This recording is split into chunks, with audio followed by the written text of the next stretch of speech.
जालना से मनोज जरांगे पाटिल के नेतृत्व में हजारों और लाखों की संख्या में मराठा जो है मुंबई के आज़ाद मैदान पहुंचे हैं। मेरे साथ इस वक्त मराठा नेता वीरेंद्र पवार जो हैं वो जुड़ चुके हैं आज़ाद मैदान में। वीरेंद्र जी, जिस प्रकार की संख्या रहेगी, क्या ये मैदान उतना पर्याप्त है? और ख़ास करके बात करें संख्या की, बात बताएं कि कितने लोग आने की उम्मीदें हैं?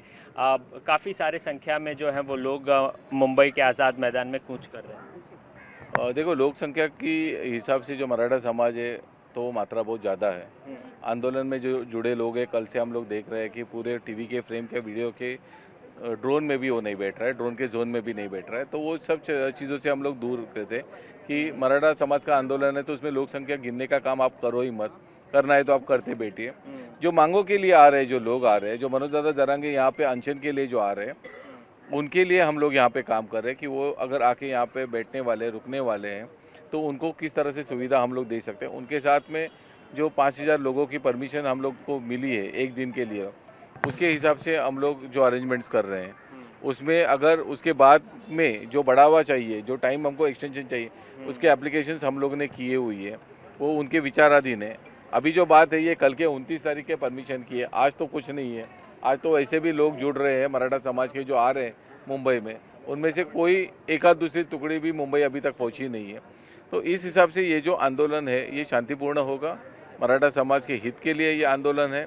इसमें किसी को ऊंचा नीचा दिखाने के लिए नहीं, कोई किसी जाति बीति का कोई ऊंच नीच दिखाने के लिए नहीं। ये समाज का 40 साल से चलता हुआ जो आंदोलन है, अपनी मांग के लिए, उसको संवैधानिक रूप देने के लिए ये आंदोलन चल रहा है। सरकार तो बार बार यही कह रही है ना कि इनकी मांगे तो हमने मान कर ली थी, ये तो सुप्रीम कोर्ट का फैसला है और अब प्रयास तो सरकार कर ही रही है। बावजूद इसके जो है वो मराठा समाज बहुत उग्र हो रहा है, बहुत अग्रेसिव हो रहा है। इस प्रकार की बातें सरकार की नहीं, अगर आप देखेंगे तो राज्य सरकार से जो बात कही जाती है वो 10% एससीबीसी जो रिजर्वेशन दिया है उसके बारे में है, और जो कोर्ट में पेंडिंग मैटर्स है। तो हम लोग कहना यही है कि जो भी आरक्षण आप दे वो संवैधानिक रूप से दे। असंवैधानिक रूप का दिया हुआ आरक्षण ये चैलेंज होता है और हम लोग को फिर से कटघरे में खड़ा किया जाता है। मतलब हम ही आंदोलन कर रहे, हम ही कटघरे में खड़ा हुए। ये 3 बार पहले हो चुका है, फिर से दोहराने की चीज़ नहीं है वो।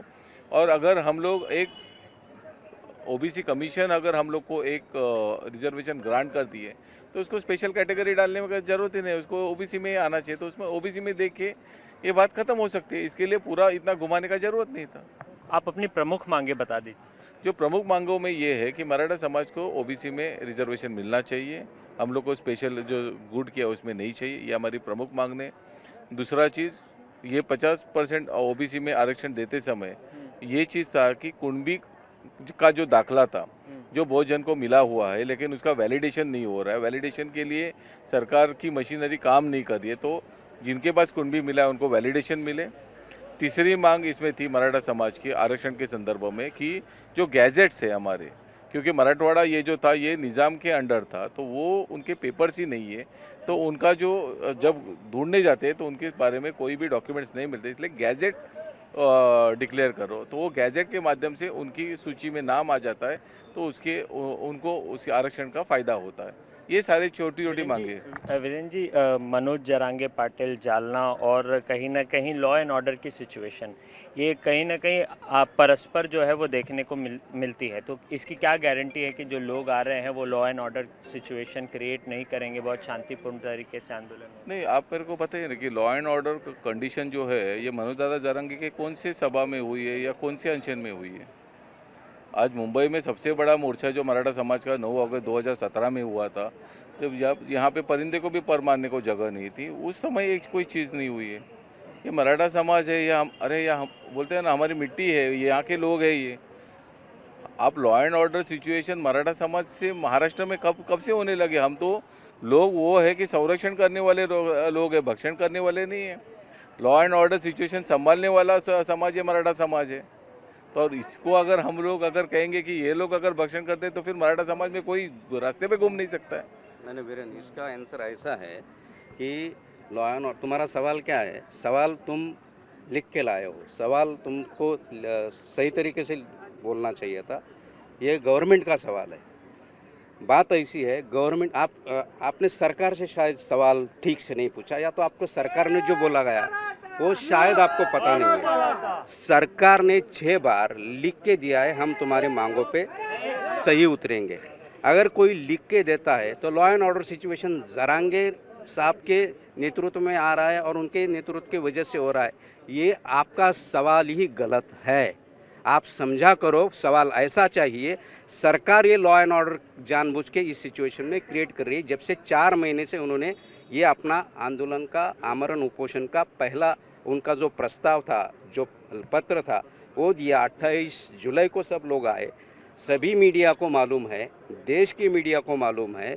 आज तक 60-70 आंदोलन हुए, 50-60 आंदोलन हुए। मुझे एक बार दिखाओ कि मराठा आंदोलन में ऐसी लॉ एंड ऑर्डर सिचुएशन नहीं। गवर्नमेंट आती गई, सीएम बदलते गए, यही लोग 6, 7, 8, 10 साल से वहाँ पे है। तो लॉ एंड ऑर्डर सिचुएशन कौन क्रिएट कर रहा है? मेरे ख्याल से, मेरे मान्यता से law and order situation government create कर रही है, जो 6 बार लिख के वो अपनी बातों पे और अपने वादे पे खरी नहीं उतर रही है। समझ रहे हैं? बहुत बहुत शुक्रिया हमसे बात करने के लिए। तो मराठा समाज के लोग काफ़ी संख्या में इसी आज़ाद मैदान पर जुटने की संभावना है और इसकी कैपेसिटी साइदत अगर आप कैमरा पैन करें और दिखाएं, इसकी कैपेसिटी बताई जा रही है कि 5000 की कैपेसिटी है यहाँ पर। लेकिन जो भीड़ आ रही है वो शायद 5000 से कई गुना ज़्यादा है। कहीं ना कहीं लाखों की संख्या में मनोज जरांगे पाटिल के नेतृत्व में जो है वो मराठा आंदोलनकर्ता जो हैं वो इसी आज़ाद मैदान में, ऐतिहासिक आज़ाद मैदान में जो है वो पहुंचने की संभावना है और लोगों का जुटना जो है वो शुरू हो चुका है। यहाँ पर पूरे मुंबई में अगर बात करें तो 1000 से ज़्यादा पुलिस बल जो है वो तैनात किए जाएंगे। इस प्रकार की सूचना मुंबई पुलिस द्वारा दी जा रही है। चप्पे चप्पे पर पुलिस का जमावड़ा होगा। जैसे ही जरांगे पाटिल मुंबई के अंदर घुसेंगे उसके बाद हर 100 मीटर के अंतराल पर जो है पुलिस बंदोबस्त जो है वो देखने को मिल रहा है। तो कहीं ना कहीं भारी व्यवस्था के बीच, भारी तनाव के बीच और गणेश उत्सव के बीचों बीच ये बड़ा आंदोलन जो है वो मुंबई में होने जा रहा है। मुंबई से वीडियो जर्नलिस्ट साई दत्त के साथ संदीप सिंह, TV9 भारतवर्ष।